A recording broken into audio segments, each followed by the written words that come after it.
version 1.2.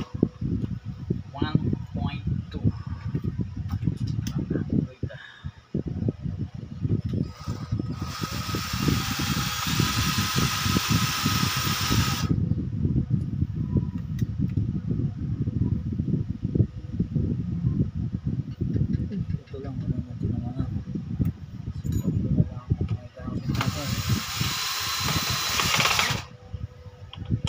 outlet. Okay. Problem. It's okay. Tatlo lang. Okay, kakabit na natin ngayon yung solar panel at battery. Siyempre, ano yung unahin? Unahin natin is yung battery ito. So, ang nawala dyan is yung breaker ng AC. Ha? Okay. So, nawala yung breaker ng AC. Medyo focus natin na para kita nyo yan.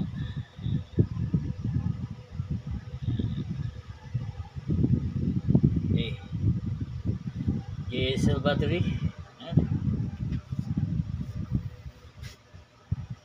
So, unahin natin ang battery.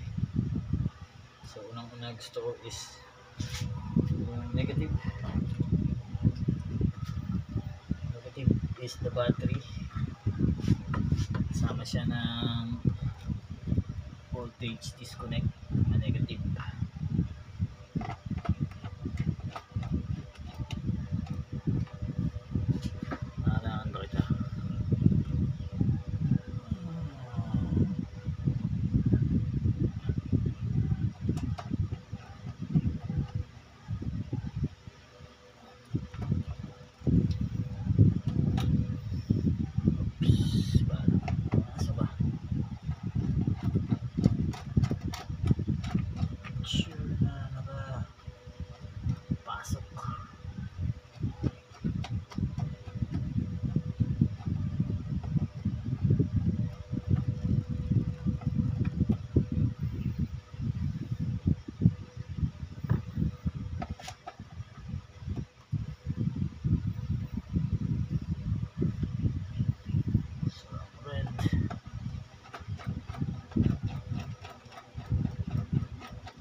Voltage disconnect.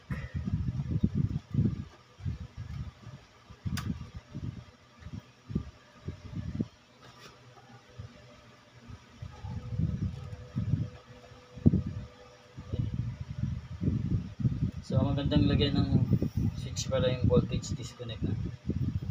Sa ngayon wala mo ng switch to. Pag in-energize mo kasi nilagay mo agad yung battery. So mag-power kagad. Dahil diretso to sa battery natin.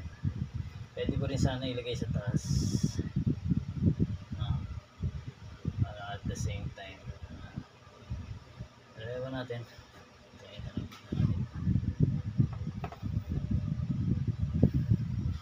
So nasa inyo yan. Saan lagay na. So yung solar panel naman.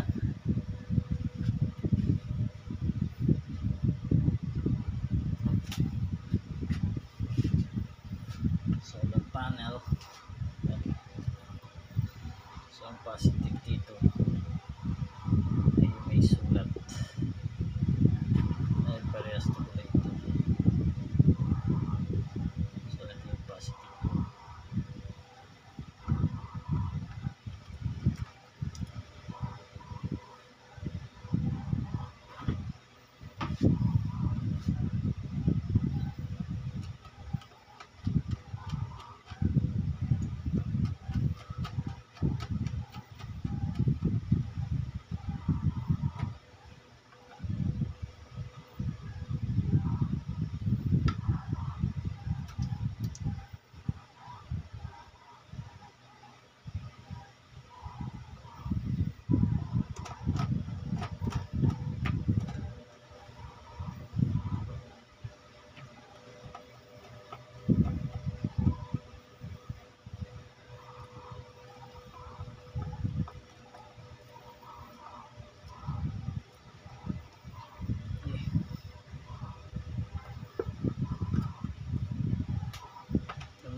style. Siyempre, test rin natin yung voltage. Continuity test tayo. O polarity test. Easy. Sumatin natin. Kung tama yung solar panel ko, no? Positive, negative. So, good naman. 19 volts sa taas.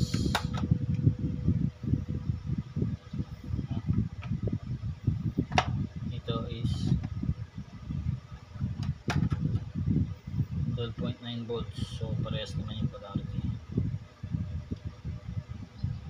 19. So, power up natin yung battery. So, meron na. Power natin yung load. Then, yung solar panel natin. So, yun. Charge siya. Okay. Charging ang solar panel natin. So, i-adjust natin to sa ampere. Check natin naman is yung ampere na kinakarga ng solar panel natin. So, nag-harvest siya ng 3.8 ampere. Nag-harvest siya ng 3.3 ampere. 3.8 3.7 ampere. So, nasa ano yan? 40 watts.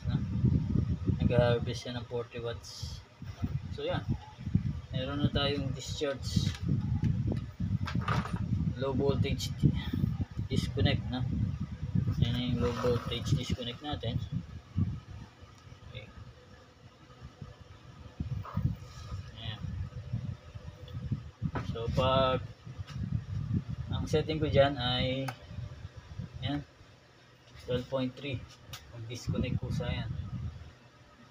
Then, kapag re-reconnect siya ay 1.7 nilagay ko. So, magiging bago siya mag-reconnect, matagal pala, no? Magiging 14. So, adjust natin, gawin lang natin 0.7 lang. Down, up yan. So, long press pag i-adjust yan. Then, scroll down, up. Pag okay na sa inyo, yan. Bayaan nyo lang. Magre-reset na yan. So, yan na. 0.7 na. So, magre-reconnect ako. 0.7 plus 12.3 is 13. So, 13 volts ako magre-reconnect. Okay. Yun. Yan ang pag-install ng voltage disconnect. Ayan. So, testingin na natin siyempre yung inverter. Kung gagana ba o hindi. So, pag nakita nyo nakailaw yan, so ito naka-energize to. So, meron tong continuity. Tumatalon yung kuryente dyan. Tumatawid. Once na wala na tong voltage, so mag-disconnect to. Okay. So, siyempre may consumption yan. Yun lang ang disadvantage yan. May consumption. Tingnan natin yung consumption yan. Kahit hindi natin ginagamit yung load. So, pang malaki ang setup to, okay na okay, no? Sa akin maliit lang, pero syempre, kailangan natin i-demo para makita nyo. Kasi may mga DIYers na gusto malaki na kagad, no? So, ito, bagay na bagay sa inyo to. Follow kayo mga ka-electrical. Power natin. Gusto niya. Hindi gumagana eh. So, maglagay tayo ng load. Yung load electric fan, sasak natin dito.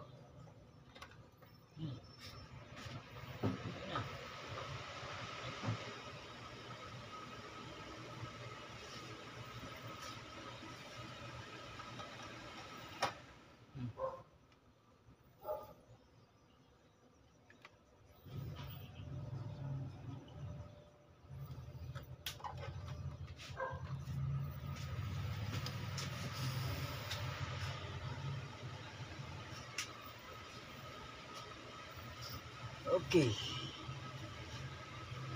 Okay. I'm good.